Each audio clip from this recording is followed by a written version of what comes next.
नमस्कार मित्रांनो, स्वागत आहे तुमचं दी एक्सप्लेनर या चॅनलवर. हो, आणि आज आपण इतिहासाच्या एका अशा पानावर जाणार आहोत जे केवळ वाचायचं नाहीये, तर त्यामागचं सामरिक आणि मानसिक युद्ध समजून घ्यायचंय. अगदी बरोबर. आपण एक काम करूया, डोळे मिटून ती वेळ आणि तो प्रसंग डोळ्यांसमोर उभा करूया. आपण थेट 1666च्या आग्र्यात पोहोचतोय. नक्कीच. 12 मे 1666 तो दिवस. आग्र्याच्या लाल किल्ल्यात मुघल सम्राट औरंगजेबाचा 50वा वाढदिवस साजरा होत आहे. भव्य असा दिवाने खास सजलेला आहे. समोर हिऱ्या माणकाने मढवलेलं मयूर सिंहासन आहे. आणि संपूर्ण दरबारात अफाट संपत्तीचं, सत्तेचं आणि मुघल अहंकाराचं एक प्रचंड मोठं प्रदर्शन सुरू आहे. अगदी. आणि अशा या गुदमरवून टाकणाऱ्या वातावरणात अचानक छत्रपती शिवाजी महाराज तिथे प्रवेश करतात. हो. पण त्या दिवशी काहीतरी असं घडलं ज्यामुळे इतिहास बदलला. आणि मुघल साम्राज्याचं भविष्यही कायमचं बदलून गेलं. आजच्या या सविस्तर चर्चेत आपण हे सगळं कोणत्याही ऐकीव कथांवरून किंवा दंतकथांवरून उलगडणार नाही आहोत. नाही, मुळीच नाही. आज आपण थेट मूळ ऐतिहासिक साधनांच्या मुळाशी जाणार आहोत.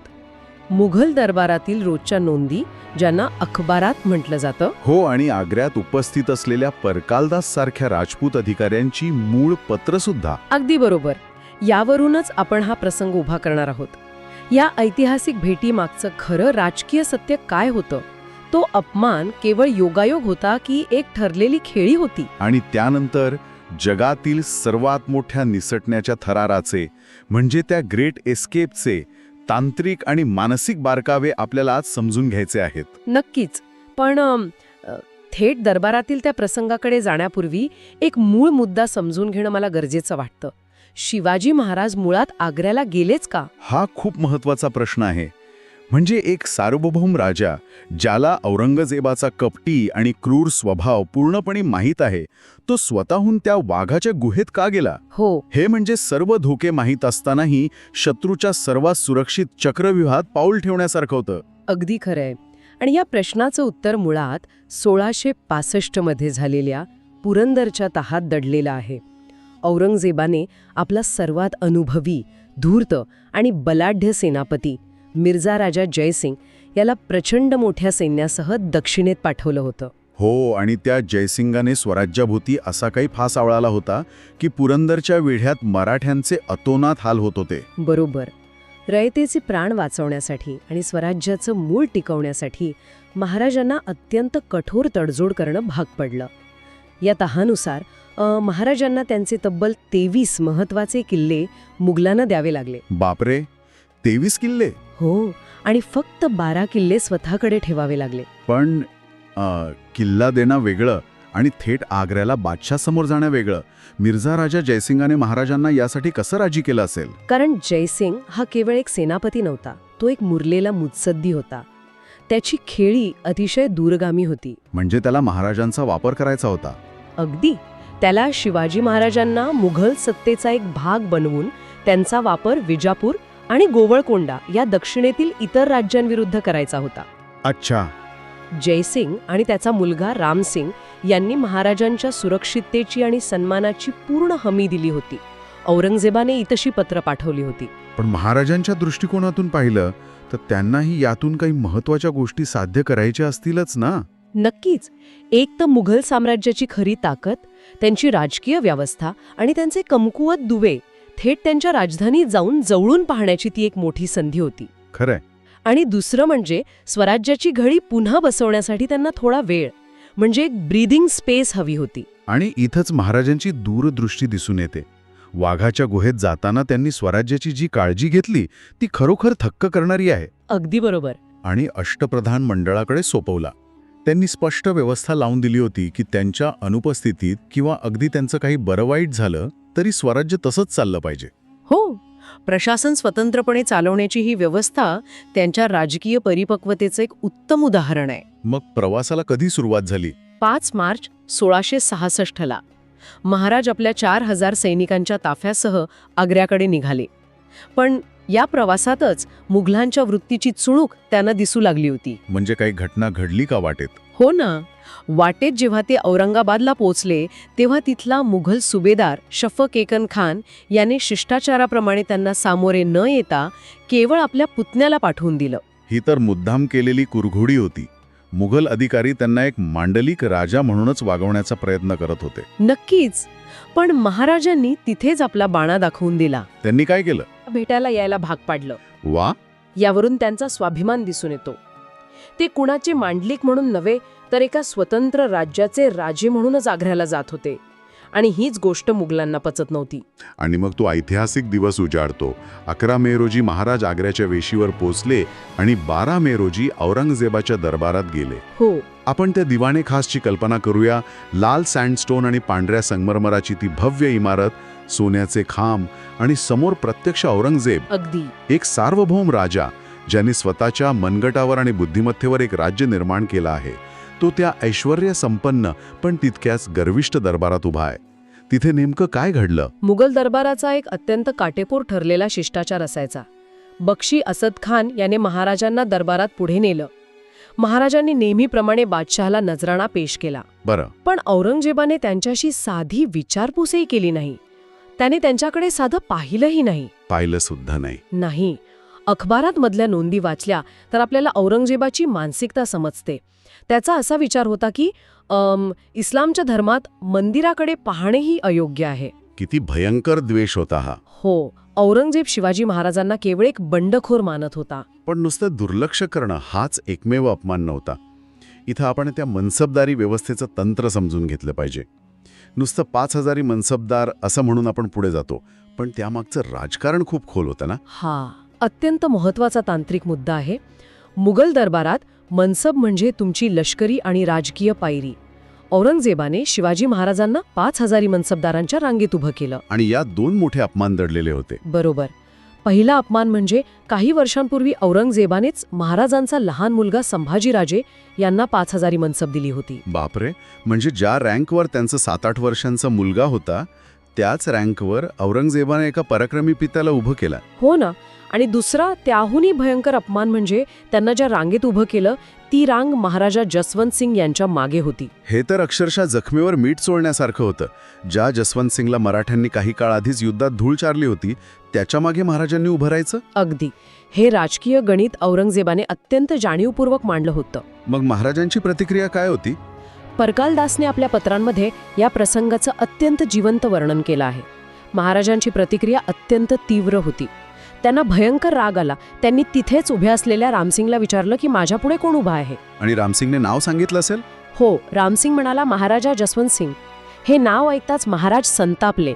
ज्या जसवंत सिंगने माझ्या सैन्याला पाठ दाखवली, ज्याला मी पराभूत केलं, त्याच्या मागे मी उभं राहायचं. साहजिकच आहे तो संताप. परकालदास लिहितो की महाराजांचे डोळे रागाने लालबुंद झाले होते. रामसिंगने त्यांना शांत करण्याचा खूप प्रयत्न केला, पण महाराजांनी भर दरबारात बादशहाकडे पाठ फिरवली आणि ते रागाने तडकाफडकी बाहेर पडले. त्यावेळच्या मुघल दरबाराच्या नियमांनुसार बादशहाकडे पाठ फिरवणं म्हणजे काय हे आपण समजून घेतलं पाहिजे. हा मृत्यूदंड मिळण्याइतका मोठा आणि अक्षम्य गुन्हा मानला जायचा.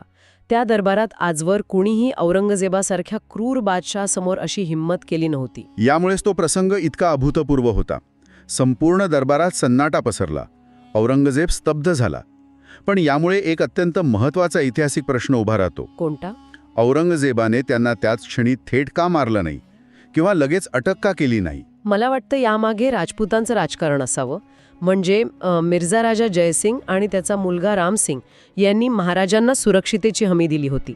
जर औरंगजेबाने त्यांना काही केलं असतं तर संपूर्ण राजपूत समाज मुघलांच्या विरोधात गेला असता. हे अगदी अचूक विश्लेषण आहे. मुघल सैन्यात राजपुतांची संख्या आणि त्यांचं सामरिक महत्त्व खूप जास्त होतं. रामसिंगाने औरंगजेबाला स्पष्ट सांगितलं होतं की जर शिवाजी महाराजांना काही करायचं असेल तर आधी मला आणि माझ्या मुलाला मारावं लागेल. बापरे, इतकी ठाम भूमिका. हो, कारण ते त्यांच्या शब्दावर, त्यांच्या विश्वासावर आग्र्यात आले होते. यामुळे औरंगजेबाला तत्काळ कारवाई करता आली नाही. त्याने एक मध्यम मार्ग काढला आणि महाराजांना रामसिंगच्याच हवेलीत नजरकैदीत ठेवलं. पण ही नजर काही साधीसुधी नव्हती ना. मुघलांनी लावलेली ती सुरक्षा व्यवस्था वाचली की मला नेहमी एखाद्या आधुनिक कॉर्पोरेट सिक्युरिटी सिस्टमची आठवण येते. ती अक्षरशः एक अभेद्य तटबंदी होती. हो, परकालरासच्या पत्रांमधून या सुरक्षा व्यवस्थेचं अतिशय सविस्तर वर्णन मिळतं. तिथे तब्बल 6 सुरक्षा कडी तयार केली गेली होती. 6 कडी? हो, आणि प्रत्येक कडीत वेगळ्या विचारसरणीचे आणि निष्ठा असलेले सैनिक होते. सर्वात आत महाराजांच्या खोलीबाहेर रामसिंगचे 4 ब्राह्मण पहारेकरी होते. बर. त्याच्या बाहेर बंदूकधारी सैनिक सज्ज होते. तिसऱ्या कडीत अंबरचे मीना चौकीदार होते. म्हणजे राजपूतच? हो. चौथ्या कडीत मुघल सैन्याचे बगससऱ्या सैनिक होते, जे थेट औरंगजेबाला रिपोर्ट करत. 5व्या कडीत आग्र्याचा क्रूर कोतवाल फौलाद खान याचे सैनिक होते आणि सर्वात बाहेर रामसिंगचे राजपूत ठाकूर गस्त घालत होते. या रचनेमागचं तर्कशास्त्र खूप भयानक आहे. औरंगजेबाने जाणीवपूर्वक वेगवेगळ्या वंशाचे सैनिक एकत्र केले होते, जेणेकरून जर महाराजांनी आतल्या राजपूतांना लाच दिली तरी बाहेरचे मुघल सैनिक त्यांना पकडतील. अगदी बरोबर. एका गटाचा दुसऱ्या गटावर विश्वास नव्हता. इथून आतून कुणाचीही मदत मिळणं अशक्य होतं. आणि त्याच वेळी औरंगजेबाने महाराजांना काबूलला म्हणजे अफगाणिस्तानला पाठवण्याचा कट रचायला सुरुवात केली होती. हो, काबूलला पाठवणं म्हणजे मृत्यूच्या खाईत लोटणं हे महाराजांना माहीत होतं. किंवा फौलाद खानला सांगून रात्रीतून त्यांची हत्या घडून आणण्याचाही विचार सुरू होता. मग त्या क्षणी काय झालं असेल? महाराजांनी ओळखलं की आता आपल्याकडे सैन्य नाही आहे, आक्रमक होऊन चालणार नाही, आता शुद्ध बुद्धीने आणि मानसिक युद्धनीतीने लढावं लागेल. आणि इथूनच सुरू होतो तो इतिहासातील सर्वात मोठा सुटकेचा मास्टर प्लॅन. अशा अभेद्य 6 सुरक्षा कड्यांमधून बाहेर पडणं अशक्य वाटत असताना महाराजांनी जी योजना आखली ती खरोखर थक्क करणारी आहे. महाराजांनी या मानसिक युद्धाची सुरुवात अत्यंत कुशलतेने केली. त्यांनी सुरुवातीला आपण खूप आजारी पडलो आहोत असं नाटक सुरू केलं. आणि या आजारपणाच्या निमित्ताने त्यांनी एक हुशार चाल खेळली. त्यांनी औरंगजेबाला विनंती केली की माझ्याबरोबर जे 4000 सैनिक आले आहेत त्यांना इथल्या उकाडाचा त्रास होतोय, त्यांना परत दक्षिणेत जाऊ द्या. आता आपण विचार करूया, औरंगजेबासारख्या संशयखोर माणसाला काय वाटलं असेल? त्याला वाटलं असेल हा तर स्वतःहून आपले पंख छाटत आहे. अगदी. त्याला वाटलं आता हा पूर्णपणे एकटा आणि कमकुवत पडलाय. पण महाराजांचा खरा उद्देश वेगळाच होता. त्यांना आपल्या सैनिकांना सुरक्षित करायचा होता का? हो. जर ते एकटे निसटले असते तर औरंगजेबाने रागाच्या भरात मागे राहिलेल्या 4000 मराठा सैनिकांची कत्तल केली असती. आपल्या एकाही माणसाच्या जीवाला धोका पोहोचू नये हे त्यांची प्राथमिकता होती. आणि सैन्यामुळे मुघलांचं लक्ष सतत त्यांच्यावर केंद्रित होतं. सैनिक गेल्यामुळे मुघलांना वाटलं की आता धोका कमी झाला आहे. बरोबर. आणि त्यानंतर त्यांनी आजारातून बरे होण्यासाठी, नवस फेडण्यासाठी म्हणून साधू, संत आणि गरिबांना मिठाईचे मोठे पिटारे पाठवण्यास सुरुवात केली. मी त्या पिटाऱ्यांबद्दल वाचत होतो. 2 माणसांना लपवून नेणं म्हणजे त्या पिटाऱ्यांचं वजन प्रचंड असणार. हो ना. एका माणसाचं वजन 60-70 किलो धरलं तरी ते पिटारे खूप जड असतील. मला नेहमी प्रश्न पडतो की सलग अनेक आठवडे एवढ्या जड वस्तू बाहेर जात असताना पहारेकऱ्यांना संशय कसा आला नाही? हाच तर सायकोलॉजिकल हॅबिच्युएशन म्हणजे मानसिक सवयीचा भाग आहे. ते पिटारे खूप मोठे असायचे. सुरुवातीला फौलाद खानचे सैनिक प्रत्येक पिटारा अतिशय बारकाईने तपासायचे. ते पिटाऱ्यात भाले खुपसून बघायचे. अरे बाप रे. हो, पण रोज तेच पेटारे बाहेर जाताना पाहून ते कंटाळले. माणसाचा मेंदू असाच काम करतो. रोज एकच गोष्ट घडत असली की सुरक्षेची जाणीव बोथट होते. काही आठवड्यानंतर त्यांनी ते पेटारे तपासणंच सोडून दिलं. आणि हीच ती वेळ होती ज्याची महाराज वाट पाहत होते. मग तो ऐतिहासिक दिवस उजाडतो, 17 ऑगस्ट 1666. हो. अशा प्रचंड तणावाच्या वेळी जेव्हा मृत्यू दारात उभा आहे तेव्हा त्या 9 वर्षांच्या संभाजीराजांची मानसिक अवस्था काय असेल? एका लहान मुलाला या प्राणांतिक संकटाची जाणीव असेल. कल्पना करा, त्या चिमुकल्याने आपल्या वडिलांची साथ ज्या खंबीरपणे दिली त्याला इतिहासात तोड नाही. महाराज आणि संभाजीराजे 2 वेगवेगळ्या पेटाऱ्यांमध्ये बसले, श्वास रोखून. आणि महाराजांच्या जागी त्यांचा सावत्र भाऊ हिरोजी फर्जंद झोपला. हो, हिरोजी फर्जंद दिसण्यात थोडेफार महाराजांसारखेच होते, पण त्यांनी जी युक्ती वापरली ती कमाल होती. त्यांनी स्वतःच्या हातावर महाराजांचं ओळख असलेलं सोन्याचं कडे घातलं आणि एक हात ब्लँकेटच्या बाहेर ठेवला, जेणेकरून बाहेरून पाहणाऱ्या पहारेकऱ्याला वाटावं की खुद्द महाराजच झोपले आहेत. अगदी. आणि मदारी मेहतर अत्यंत शांतपणे त्यांचे पाय चेपत बसला होता. आणि ते पेटारे सुरळीतपणे त्या 6 सुरक्षा कड्यांमधून बाहेर गेले. हो, राजपूत पहारेकऱ्यांनी केवळ मिठाईचे पेटारे आहेत असं गृहीत धरून त्यांना बाहेर जाऊ दिलं. पेटाऱ्यातून बाहेर पडल्यावर महाराज आणि संभाजीराजे गुप्त ठिकाणी पोचले. पण खरी कसोटी तर दुसऱ्या दिवशी होती ना. हिरोजी आणि मदारी मेहतर अजूनही त्याच हवेलीत होते. होय, 18 ऑगस्टच्या दुपारी हिरोजी आणि मदारी हवेलीतून बाहेर पडले. त्यांनी पहारेकऱ्यांना अत्यंत शांतपणे सांगितलं, महाराज खूप आजारी आहेत, त्यांना झोपू द्या, कोणीही आत जाऊ नका. आणि आम्ही औषध आणायला बाजारात जातोय असं सांगून ते निसटले. अगदी बरोबर. आणि ते दोघेही तिथून सुरक्षितपणे निसटले. जेव्हा मुघल सैनिकांना, विशेषतः त्या क्रूर फौलाद खानला कळलं असेल की हवेली रिकामी आहे, तेव्हा तिथे काय भूकंप झाला असेल. हो, फौलाद खान अक्षरशः थरथर कापू लागला. स्वतःचा जीव वाचवण्यासाठी तो धावत औरंगजेबाकडे गेला आणि म्हणाला की शिवाजी जादूटोणा करून हवेत उडाला किंवा जमिनीत गडप झाला. औरंगजेब साहजिकच भयंकर संतापला असेल. हो, त्याला समजलं होतं की आपल्याला मूर्ख बनवलं गेलंय. त्याने ताबडतोब चारही दिशांना शोध पथकं रवाना केली. प्रत्येक रस्ता सील करण्यात आला. इथं मला महाराजांच्या सामरिक आणि भौगोलिक रणनीतीचं सर्वात मोठं आश्चर्य वाटतं. ती एक अत्यंत हुशार मिसडायरेक्शन म्हणजे दिशाभूल होती. कुणालाही वाटेल की पळून गेलेला माणूस दक्षिणेकडे पळेल. अगदी बरोबर. पण महाराज दक्षिणेकडे गेलेच नाहीत. हो ना, दक्षिणेकडे जाण्याचा रस्ता म्हणजे नर्मदेचे घाट ओलांडून जाणं. तिथे मुघलांचा सर्वात कडेकोट बंदोबस्त असणार हे महाराजांना माहीत होतं. त्यामुळे त्यांनी उत्तरेकडे मथुरेचा रस्ता पकडला. मुघल सैन्य त्यांना दक्षिणेकडे शोधत होतं आणि महाराज थेट उलट्या दिशेने जात होते. पण मथुरेत त्यांनी एक अत्यंत कठीण निर्णय घेतला. 9 वर्षांच्या संभाजीराजांना या खडतर प्रवासात सोबत नेणं धोक्याचं होतं. मथुरेत त्यांनी संभाजीराजांना मोरोपंतांच्या नातेवाईकांकडे अत्यंत गुप्तपणे सुरक्षित ठेवलं. आणि स्वतः महाराजांनी काय केलं? त्यांनी आपली दाढी मिशी काढली, अंगाला राख फासली आणि एका संन्याशाचं रूप घेतलं. आणि मग सुरू झाला तो हजारो मैलांचा पायी प्रवास. मथुरेहून थेट पूर्वेकडे अलाहाबाद, वाराणसी, गया, पुरी असा वळसा घालून ते प्रवास करत होते. हो, वाटेत अनेक संकटं आली. एका ठिकाणी अली कुली नावाच्या फौजदाराचा प्रसंग खूप रोमांचक आहे. काय झालं तिथे? अली कुलीला संशय आला आणि त्यांनी या संन्याशांच्या टोळीला पकडलं. महाराजांनी ओळखलं की इथे नुसती बतावणी करून चालणार नाही. त्यांनी मध्यरात्री त्याला भेटून थेट स्वतःची ओळख सांगितली. बापरे! मी शिवाजी आहे असं सांगून त्यांनी त्याला एक मौल्यवान हिरा लाच म्हणून दिला. तो फौजदार त्यांच्या धाडसावर एवढा खुश झाला की त्यांना सोडून दिलं. आणि शेवटी नोव्हेंबर 1666 मध्ये अनेक महिन्यांच्या अज्ञात वासानंतर महाराज राजगडावर सुखरूप पोहोचले. त्यांच्या आगमनाने स्वराज्यात जी आनंदाची लाट उसळली ती शब्दांत सांगता येणार नाही. मुघलांच्या कैदेतून, तेही थेट आग्र्यातून जिवंत परत येणं हे त्या काळी एखाद्या चमत्कारापेक्षा अजिबात कमी नव्हतं. या आग्रा प्रकरणामुळे मुघलांच्या अजेय असण्याचा जो भ्रम होता तो कायमचा तुटला. अगदी. एका प्रांतातल्या राजाने थेट बादशहाच्या दरबारात जाऊन त्याला आव्हान देणं याने संपूर्ण भारतात एक मोठा संदेश गेला. हो, मराठ्यांना संपवता येणार नाही हे स्पष्ट झालं.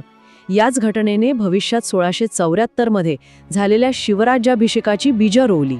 औरंगजेबाने स्वतःच्या मृत्यूपत्रात लिहून ठेवलं होतं की आग्र्यात शिवाजीला निसटू देणं ही माझ्या आयुष्यातील सर्वात मोठी चूक होती. हेच ते वेतृत्व जे प्राणांतिक संकटातही शांत राहतं आणि अत्यंत कठीण परिस्थितीतून केवळ आपल्या बुद्धिमत्तेच्या जोरावर मार्ग काढतं. या चर्चेच्या शेवटी एका अत्यंत गंभीर विचारासोबत मी थांबतो. नक्कीच. घात केला असता तर आज भारताचा इतिहास काय असता? दख्खनमध्ये मराठा साम्राज्य कधी अस्तित्वात आलं असतं का? कदाचित भारताचा संपूर्ण भूगोल आज काही वेगळाच असता. खरंय. आजच्या या सविस्तर चर्चेत आपण इथेच थांबूया. अशाच इतिहासातील रोचक गोष्टी जाणून घेण्यासाठी दी एक्सप्लेनर चॅनलला सबस्क्राईब करा. पुन्हा भेटूया अशाच एका नव्या ऐतिहासिक आणि विश्लेषणात्मक विषयासह. धन्यवाद.